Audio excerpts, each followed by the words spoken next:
everyone.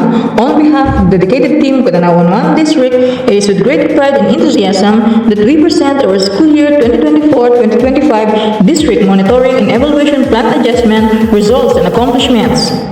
For the enrollment, the One District has a total of 7,809 enrollments for the school year 2024-2025. 6,245 in elementary and 1,533 in secondary. The enrollment data for Katanawan 1 district over the past 3 years shows a declining trend, with 8,498 learners in school year 2022-2023 with a significant drop by 352 learners or 4.14%, and also a 4.14 decrease or 337 learners in school year 2024-2025 with a total enrollment of 7,809. The sharp decline in the current school year indicates notable factors affecting student enrollment. One major reason for this trend is the migration of families to other towns in search of better economic opportunities, as many parents relocate to secure stable jobs and improve living conditions.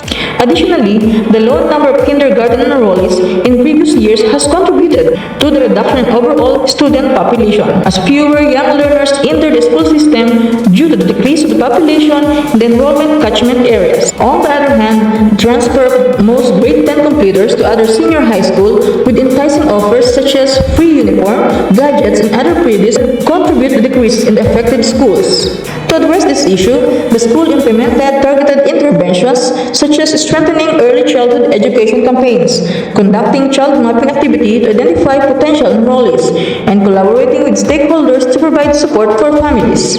Programs like distribution of free school supplies for the learners, which provided essential learning materials to students, also play a vital role in encouraging school attendance and easing financial burdens on parents. For the dropouts, the dropout data of Katanawan 1 district reveals a concerning trend for school year 2024-2025. At the beginning, there were no cases of dropout learners reported, but by the end of the year, 111 dropout learners emerged, 84 in Key Stage 1 and 2.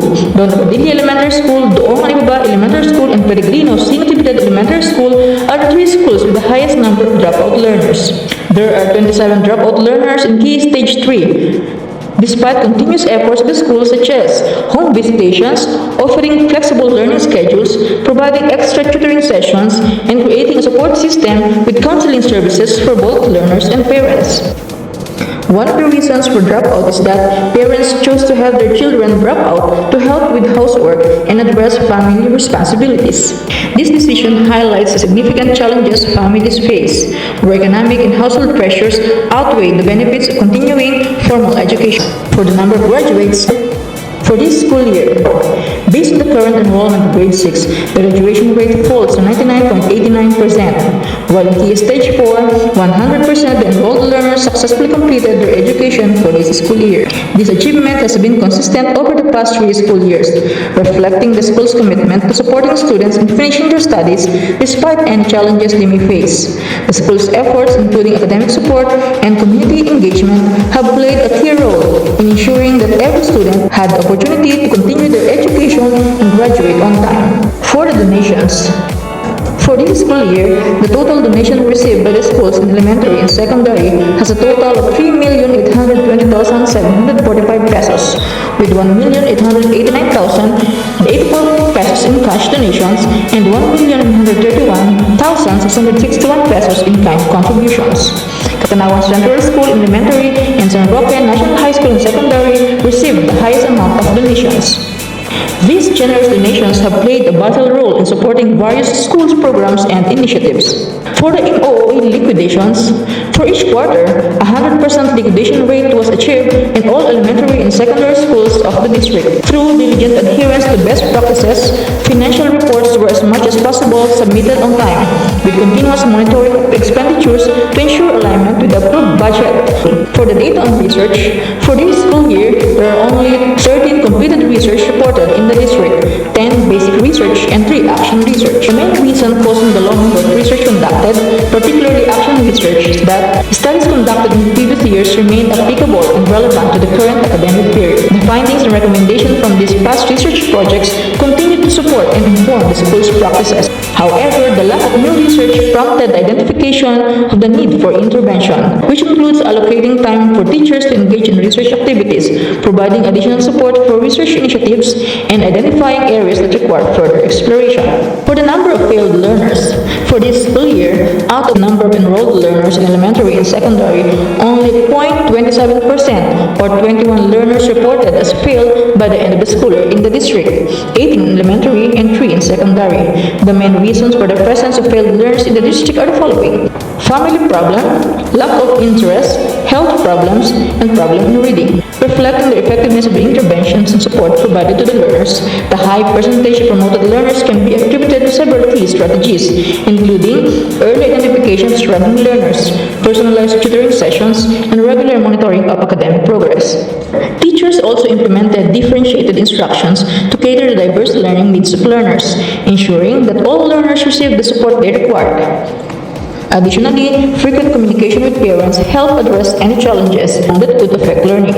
For the data on non-readers, in Key Stage 1 and 2, there were 1,141 non-readers in Filipino at the beginning of the school year, decreased to 139 non-readers by the end of the school year, while in English, there were 157 non-readers at the beginning of the school year, reduced to 330 by the end of the school year. In Key Stage 3, there is only one learner reported as non-reader both in English and Filipino at the beginning until the end of the year. This significant improvement can be attributed to several key interventions. In Filipino, targeted reading programs were implemented, including phonics-based instruction, guided reading sessions, and the use of localized reading materials to engage learners in reading. In English, additional reading workshops or activities, one-on-one tutoring sessions, and the integration of interactive reading activities help address the individual needs of the learners. For the data on non-numerates, at the beginning of the school year, there were 2,277 non-numerate learners identified in Key Stage 1 and Key Stage 2, reduced to 739 learners or 65.35% decrease by the end of the school year. While in Key Stage 3, there were 94 non-numerate learners identified at the beginning of the school year. This number had decreased to 38 learners or 59.57% by the end of the year. Reflecting significant progress in addressing the students' numeracy challenges, this improvement can be attributed to targeted interventions such as numeracy intervention sessions, peer tutoring, and the use of manipulative learning materials that help enhance their understanding of basic mathematical concepts. In Katanawan 1, there is no functional school governing councils in secondary schools. All secondary have SGC in schools, but they did not meet the requirements in the functional tool due to lack of office, so all 10 were classified as not functional. Katanawan 1 district has a total of 226 teaching personnel at the elementary level. None of them are teaching outside their specialization, as most are concentrated in general education. There are also no provisional teachers. The district has 14 teaching-related personnel and 12 non-teaching personnel. At the secondary level, Katanawan 1 district has a total of 85 teaching personnel. Of this, 25 teachers are teaching outside their area of specialization. There are no provisional teachers. Additionally, the district has 4 teaching-related personnel and 9 non-teaching personnel. All personnel, both in elementary and secondary levels, have received the necessary training, achieving 100% training compliance. Katanawan 1 district has a total of 240 senior high school learners with 17 grade 11 and 117 grade 12. All senior high schools operating in the district have the necessary permits. There are 61 learners involved in academic strands and 123 learners in technical, vocational, and livelihood strands. The district has 7 PBL teachers, and all of whom have acquired a national certificate in trainer's methodology relevant to their respective strands. Currently, there are 10 teachers teaching outside their area of specialization and no provisional teachers. In conclusion, the data presented provides a holistic view of the current state of education in Katanawan 1 district. Beyond human resources, our assessment results, enrollment data, and compliance with educational standards reflect the collective efforts of our schools in meeting both academic and developmental goals. As we move forward, these insights will serve as our guide in identifying areas for continuous improvement, ensuring that every learner is given the opportunity to succeed. With the sustained support of our stakeholders, our school leaders, teachers, parents, and the community, we remain confident in achieving our mission of nurturing lifelong learners equipped for the future. Thank you so much.